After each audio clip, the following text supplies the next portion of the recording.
నాగార్జున గ్రామీణ bank golden Jubilee వేడుకలు యాదగిరిగుట్ట భువనగిరి జిల్లా యాదగిరిగుట్టలోని శ్రీ లక్ష్మీ నరసింహ నిత్య అన్నదాన ట్రస్ట్ ప్రాంగణంలో ఘనంగా నిర్వహించబడ్డాయి. ఈ వేడుకలను Telangana Grameena bank pensioners association ఆధ్వర్యంలో నిర్వహించారు. నాగార్జున గ్రామీణ బ్యాంక్ లోన్ జూబ్లీ వేడుకలు యాదాద్రి భువనగిరి జిల్లా యాదగిరిగుట్టలోని శ్రీ లక్ష్మీ నరసింహ నిత్య అన్నదాన ట్రస్ట్ ప్రాంగణంలో ఘనంగా నిర్వహించబడ్డాయి. ఈ వేడుకలను Telangana Grameena bank pensioners association ఆధ్వర్యంలో నిర్వహించారు. ఈ సమావేశానికి ముఖ్య అతిథులుగా మాజీ సుప్రీంకోర్టు న్యాయమూర్తి జస్టిస్ ఆర్ సుభాష్ రెడ్డి, మాజీ chief general manager NABARD P Mohanayya, chief manager Telangana Grameena bank Sushant, మాజీ chairman E Sangeshwara, Grameena bank I Ramachandra Reddy, Ganapathi Hegde, B Raja Rao, Shri KT Raju, Shri PSM Rao హాజరయ్యారు. అలాగే నాగార్జున గ్రామీణ బ్యాంకుకు చెందిన పలువురు సీనియర్ సిబ్బంది కూడా ఈ కార్యక్రమంలో పాల్గొన్నారు. ఈ గోల్డెన్ జూబ్లీ వేడుకల సందర్భంగా 75 సంవత్సరాలు పూర్తి చేసుకున్న సీనియర్ సిబ్బందిని గౌరవించి సత్కరించారు. ఈ కార్యక్రమంలో గోల్డెన్ జూబ్లీ వేడుకల కమిటీ చైర్మన్ ఎం వీరయ్య మరియు Telangana Grameena bank pensioners association general secretary Kumbham Venkata Reddy సభలో పాల్గొన్న వారందరికీ కృతజ్ఞతలు తెలిపారు. తెలంగాణ రాష్ట్రం నలుమూలల నుండి మండే ఎండలను సైతం లెక్క చేయకుండా పూర్వ నాగార్జున గ్రామీణ బ్యాంక్ ఉద్యోగుల మరియు దూర ప్రాంతాలైన విశాఖపట్నం, ఒంగోలు, నెల్లూరు, కర్నూలు తదితర ప్రాంతాల నుండి విచ్చేసిన అతిథులకు జ్ఞాపికలు అందజేశారు.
కానీ ఒకసారి బ్యాంకులో జాయిన్ అయిన తర్వాత నా ఒక విషయం చెప్తాను, నా దృక్పథమే మారిపోయింది.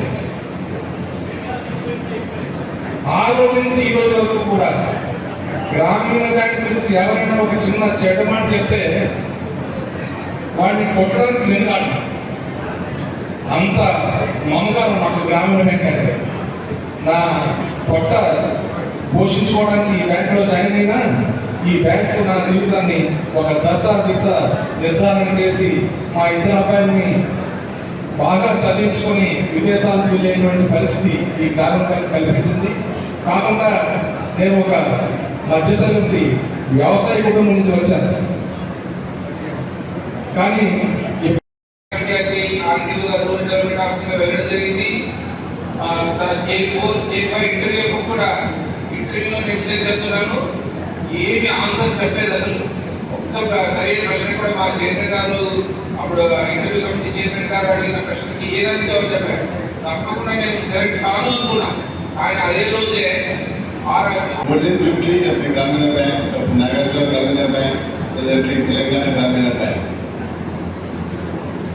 First of all, why we celebrate these celebrations?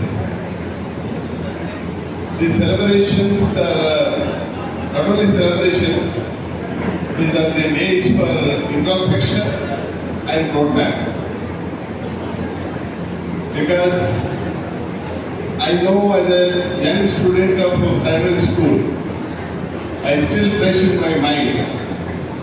Only one jeep used to come from my village. That is, on its name it was there, Land Mortgage Bank. By the moment agriculturists used to see that jeep, there were days they were running away from the village. They used to come only for collection of loans. So threatening, in those days, people were scared. really who were not given any chance to pay anything back, were scared of their prestige. I have seen some days where they have removed the doors of some houses. Those were the days, those were the insults faced by the rural agriculturists who have secured the loans from this bank. Later stage, I came to know Manjira Gramina Bank because I was in Meerut district. That was the Gramina Bank. It was having their boards there.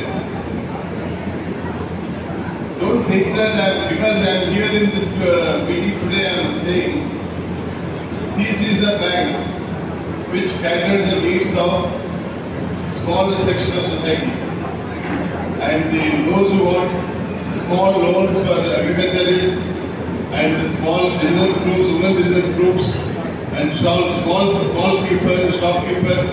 These were the getting loans from this. This was the only opportunity. Really, I admire you because you, by serving these banks, because I am retired, I can speak now. I have some liberty now. Always I was trying to protect the small loanies. Always. To extent possible, I was extending my hand to help them. Because one thing was strong in my mind, in this country, it is very easy to get 100 lakhs loan, but very difficult to get 10,000 rupees loan. That was a strong thing in my mind was, that's how keeping that in mind. I always tried to help the small loanies. To the extent possible, I was protecting their rights. I was granting interim orders in their favor all the time, in my entire career.